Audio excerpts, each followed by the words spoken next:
Hey guys, hi, how are you? Welcome back to my channel. So two things before I start talking about some questions and answers. You guys have sent me some good questions this week, so I figured I'd do another questions and answer video. Before I start talking about those questions and answers, I would like to say thank you very much for subscribing. If you haven't already subscribed, go ahead and click that button. So it'll be easier to find me in the future. I have a lot of videos, probably more than 70 already, like 73, 74. And they cover all manner of topics. So most of them are good. There's a couple that aren't so great, but go ahead and click subscribe so you can find me sooner. And for those people who are subscribed, or those people who don't even subscribe but still leave comments, I want to say thank you. I read every comment. I try to respond to many of them, even if it's just a little heart or a like. But I do read all of them. And the things you say, the things you guys say are so sweet and so thoughtful. I sometimes don't really feel like I deserve much of the praise that you guys just throw at me. I just want to say thank you. And I'm very grateful that whatever I say and however I say it, that it seems to be helpful or encouraging or positive or optimistic. For example, today I was in the crew room today. Thank God I was by myself. No one was there because I was crying. It was awful. Well, I love to cry, honestly. But this young lady had sent me a message saying she just wanted to let me know that I touched her life that day in a small way, and that today she was in a negative frame of mind that is not common for her, and to get out of that negative frame of mind, she watched one of my videos so that she would feel a little bit more positive, optimistic, and encouraged, and that she said she knows I probably have bad days like everybody else, but that she just wanted to let me know that I brightened her day with these videos. And I just started to bawl. I started to just blubber. I've had some bad days. I've had some tough days. Everyone does. But you know, one day I will follow through with this video. I keep promising about my getting sober, my recovery. But you know, I was an active alcoholic and addict for more than 20 years, and I suffered greatly during that time. I was homeless for a short time. I've lost my only sibling in a terrible accident.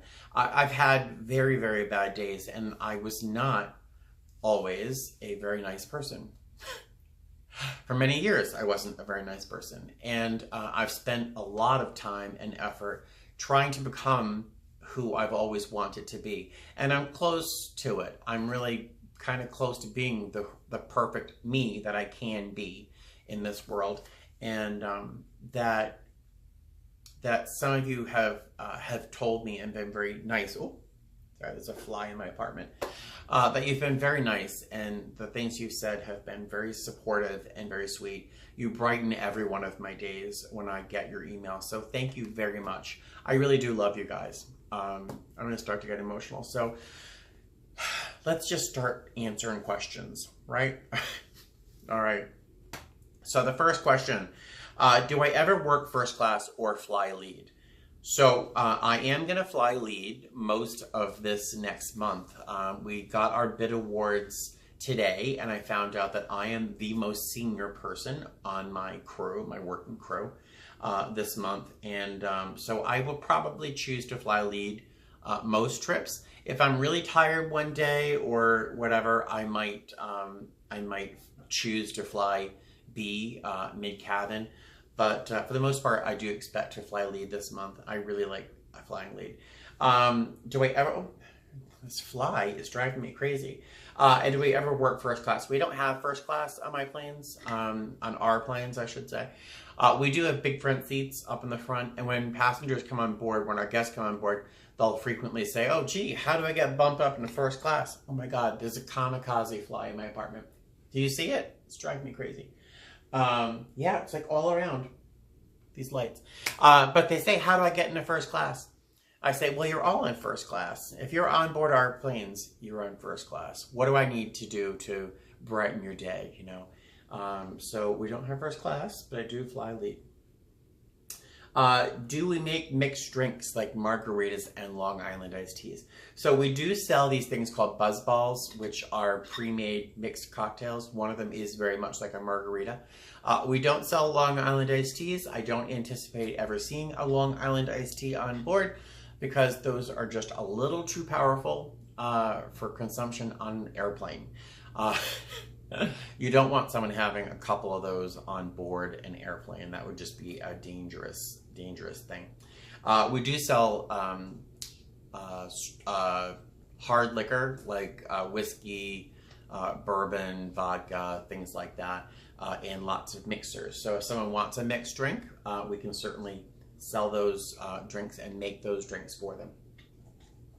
Do we have to entertain UMs? No. Do we have to entertain UMs? No. And a UM is an unaccompanied minor. So no, we don't have to. Do most of us enjoy it, I should say? I'd say yes. I think most of us enjoy having a UM on board. Most of them are wonderful. It's very rare to have a UM that is disruptive or a problem. Usually they kind of, you know, play with their tablet computer or their phone or a book. We give them a snack and a beverage, and sometimes they're out like a light. They fall asleep pretty easily. And sometimes they're wide awake and they want to chat and have fun. So I don't have a problem with UMs. I enjoy them. I always keep a couple coloring books and a couple boxes of crayons in my work bag. They add a little weight. But you know, sometimes the kids come on board with these tablets, these iPads and stuff, and they just want to draw or color. Sometimes they don't want to play with all this tech, and they want something real simple, and I have that in my bag, and it's helpful. Something else I carry in my bag, mostly for UMs, is an external battery. When we arrive in our destination, we have a very worried parent or guardian waiting at the gate for these children. And if the kids have been on their phone the entire flight and the battery's dead, you have a very worried parent waiting at the gate and they have not heard from their child and they're getting worried. So I like to have an external battery so that even if their battery in their phone is dead as we arrive, I can lend them that battery just to kind of power up their phone a little bit, at least, so they can contact their parents when they do land. It just makes everything easier. Let's see. Do we have to clean the LAV? Thankfully, with my airline, the answer is no. We really don't have to clean the airplane at all. We have cleaners that come on board pretty much after every flight, unless something really weird is happening. But, you know, they only have a couple minutes on board. So, you know, it doesn't hurt to go through your area of compliance and double check that there's not some wrappers or something that were accidentally left over. Sometimes there are crumbs on the seat because crumbs happen. So, you know, kind of sweep those off. In terms of the LAV, whoever is in the galley, our lead or whoever's C on our aircraft, their part of their area of compliance is a LAV, and they have to do or should do a LAV check. And depending on their flight and where you're going and coming from, that LAV can be in very, very peculiar states. If you're going to Haiti or some places in South America, their cultural use of toilet tissue can be very unlike ours here in the States. So you kind of have to, you know, peek in there once in a while and make sure the place is, you know, manageable. But do we have to clean it? No. I do want to make sure that the toilet tissue is always full. Facial tissue is always full. And unfortunately, air sickness happens. People throw up. And they almost always aim for the bathroom. And sometimes those airplane toilets are so scary, they really don't want to put their face in the toilet. They really don't want to. So unfortunately, sometimes people throw up in the sink. And that is not a good thing. So as a flight attendant, what do? Lock the bathroom door? You have a 5-hour flight to Boston. What do? Put a pair of rubber gloves on, or latex gloves, and clean the sink out. What do? You got to do it. You don't have to, and trust me, some don't. But I personally would just be a big boy and clean it up. It's not the most grotesque thing you're ever doing in your life, trust me. I have done worse. I've had to clean up worse. So no, we don't have to clean the LAV. I do suggest you be very mindful of your area of compliance though. Differences between base and company seniority. So when I was hired, I was assigned an employee number, which is really my ID. In my company, everything is based on seniority. If you want to transfer from Las Vegas to Fort Lauderdale, for example, I believe seniority plays a role in terms of who gets their choice first. So whoever's most senior might get the transfer before someone who is much more junior. And company seniority would really only come into play in instances like that. I really can't imagine when else company seniority would come into play. But while you're on base, it becomes very important, especially with my airline. Even our open time, or is when someone drops a trip or makes a trip available that they don't want to work, they'll put it into open time where other people would reach for that trip and try to get it. Ours is seniority based. So if I want to get a trip out of open time and my employee number starts with a 7-1, someone with a 6-8 or a 6-4 always seems to get that trip and they take it from me. It is what it is. Now that I have gained a fair amount of seniority, I too can steal trips from people who are more junior than me. In the company, I'm probably around 2,320 in our company. That's 2,300, not 23,000. Isn't that wonderful? We probably have about 3,500 flight attendants. So with about a year and a half, I'm doing pretty good in terms of base seniority, and in terms of company seniority. In terms of base seniority, I'm usually about 400 or 415, depending on how many people transfer in and out of a base that is right now getting close to 700. So, I mean, just in a year and a half, I've got great seniority in my base. So I can pretty much depend on getting like one of my top 50 bids for my line. So I'm usually in the, like this one, the bid award that I received was number 47 in my selection of schedules this for September. But so base seniority is everything. It's really how everything is assigned in base. In company seniority, I think it really is more broad in terms of like if you want to transfer. I hope that helps some. Let's see. Am I allowed to hold a baby, especially a newborn? Yes, we can hold children. The only time I would hold a child, the only time I would pick up a baby is if the parent or the guardian or whomever needs to either use the restroom and isn't comfortable holding a newborn because it is an awkward little place to have, you know, to use the bathroom and hold a newborn would be very awkward. Or if there was an emergency medical situation where the parent or whoever is traveling alone and they have a newborn, then I would certainly, you know, either myself or have someone else hold the baby while we took care of the parent. Now, I've seen flight attendants, because they just love children, pick up super cute little babies and stand there in the aisle and, you know, play with the baby and love the child. But personally, I think that's dangerous. In fact, I kind of think it's one of the rules that you have to sit down. So I would, if I did have to hold a baby, I would sit in either an open seat or in the seat that our guest has vacated to go use the restroom or something. I would sit in that seat. I would buckle myself into the seat. In the event that we had any turbulence, I wouldn't want myself or that baby to be harmed.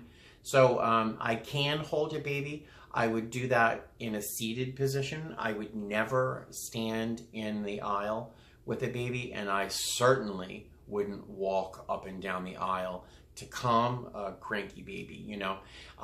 Parents and guardians and grandparents do periodically walk their children up and down because they're crying and they're kind of fussy. So there's nowhere to kind of walk around an airplane except for up and down the aisle. And I really don't like when they do that, only because I don't know what's going to happen in terms of turbulence. It can strike out of the blue.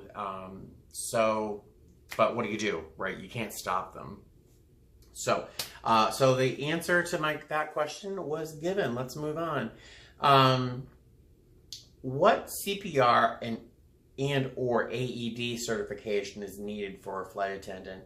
So CPR certification, not necessary. I've never seen someone be certified to use an AED. Personally, I never really thought about AEDs until I went to training. The CPR, you know what CPR is. An AED is a piece of equipment, emergency equipment. In the event that someone stops breathing on board, someone calls the captain and we grab the AED and open it up. It's a little computer inside there, and there are sticky pads. One goes on their chest and one goes on their lower butt, their abdomen. It's stuck on there, and then the machine tells us whether or not a shock is advised or not. It's kind of like in the movies. Sometimes a shock is advised, sometimes it's not. So we just follow the direction of the machine that is designed to let us know when a shock is advised for a guest. Certification. The only time I imagine certification might be useful is when it's listed on your resume. That either the people who are looking at the resumes or any computer program that's designed to look for keywords or key phrases would recognize CPR certification and think, that's a good thing.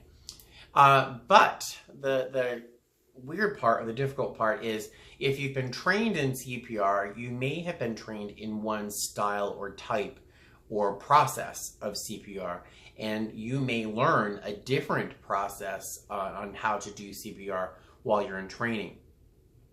The scope of your service and your care while you're working should and is only to be met by the training you received. So when I go to work, and if I had to have an emergency, if a medical emergency happened and I had to perform CPR, I can only perform a CPR, this is my company, I can only provide the CPR that I was taught in training. And in our training, it's 2 rescue breaths and 30 chest compressions, and going through a cycle like that. Technically, it's chest compressions, then rescue breaths. So you only do what you've been trained.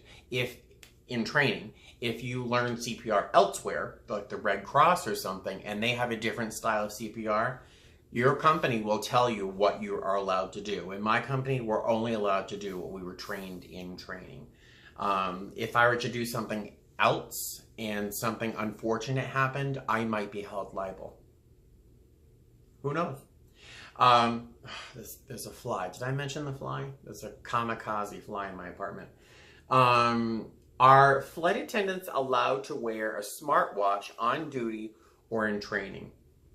So in my first off, if you're going to training, email it or ask your talent acquisition team or your HR department if a smartwatch is allowed during training and once you're on the line. So ask your company. Your company might have very different policies. My company allows a smartwatch, and I see them on many flight attendants for other airlines. But ask your company first, don't listen to me. My airline does allow us to wear a smartwatch at work. At training, I don't know. All I remember seeing on the documents that they sent us in terms of watches, because they are required, it told us to wear, the watch face had to be silver or gold, and the strap had to be either a silver or gold bracelet or brown or black leather. This fly is driving me crazy. So I took what they told me as the rule. So I didn't see a smartwatch in that document, so I didn't wear a smartwatch. I just bought an inexpensive Timex, water resistant Timex with a black leather strap. So that if I got into the pool for the water discharging exercises, I would be able to, my watch wouldn't die on me. But I wore an analog watch with a second hand during training. It's now, it finds a home in my luggage as a backup watch, because I do wear a smartwatch to work. I wear this one, and sometimes we'll see the larger one with a yellow, I've already mentioned the fly. Right now it wants to hang out by my camera. I wear another smartwatch with a yellow strap periodically. Now, the second hand is required. Oh my goodness. I'm sure you saw the fly that time because it went right in front of the lens. So the FAA requires a second hand on the watch, right? I don't know if anyone ever told us the reason in training, but I have to assume that the reason you need a second hand is in the event of a medical emergency. If I had to take someone's heart rate, if I had to check someone's heart rate, I need that second hand to help me count, 15 seconds, see how many heartbeats happen in those 15 seconds, then do the math to see the heart rate per minute, So I think that's why we have to have a second hand, is to be able to register someone's heart rate, if their heart's beating, of course. So that's my suspicion. And if I'm wrong and you know the answer, write a comment. If I'm right, leave a comment. I need to know. So the challenge with smartwatches, the challenge I have with smartwatch. Now my smartwatch here is a Samsung. The other one I have is by ZTE. In both cases, I can set the watch to turn on and stay on for 15 to 30 seconds. So I keep it on 30 seconds just because unless I turn my wrist, then it turns off. So, if there's a medical emergency and I have my smartwatch, or if you have an Apple Watch, I want to say it's only 15 seconds.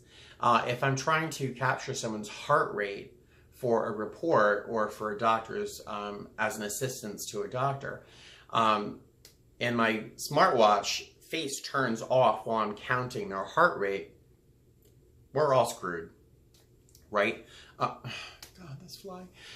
So, how do I get around my need to have a second hand available to me in the event of an emergency, while having a smartwatch where the face turns off after a very short amount of time? So in my watch, I can turn on, there we go. I can go to applications right away. There's two applications I have at the top of that application menu. Number one is a timer that I use so that I have an idea of at what point during the flight do I call the captain, when do I estimate that I'll need to make my announcements, turn the lights on and off, that kind of thing. And the other one that I have right behind it, right next to it, is a stopwatch. So I always have that stopwatch right,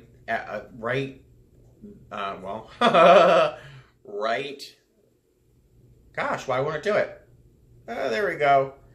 I always want to have my smartwatch and, not smartwatch, so the stopwatch and my timer right there when I hit this button. So if I need to help a doctor and take someone's heart rate, that stopwatch is what I will use as a second hand. So that is how I get around wearing a smartwatch. And this has happened. This has happened to me. We have had a medical emergency on board. The lead was taking care of things. I was just the communicator. I was running back and forth. But the doctor did not have a watch on and asked for our lead's watch. And he was wearing a smartwatch, and he was looking for the second hand to take the heart rate, and the watch kept turning off. So he had to go into his bag and find an analog watch. Actually, I want to say it was another guest who had one. And that really scared me. That threw me for a loop and made me very, very aware of that need for a second hand. So I always, and I will encourage you to have whatever smartwatch you have. I know it has a timer and it probably has a stopwatch. So I would have that application set up to be one of the first that shows up on your watch, so that you can use it with an emergency situation. So I've rambled quite a lot. So those are the questions and answers for today. So I will thank you very much for watching. Once again, subscribe to my videos. I am off for the next week and a half or so, and I'm going to be flying somewhere. I don't know where I'm going to go because I didn't make any plans. But I will film some videos during this week, and so hit subscribe so you can find those videos. And thank you once again for being wonderful, wonderful, wonderful people and saying such nice things. I appreciate it. Have a great night, and we'll see you later. Fly safe.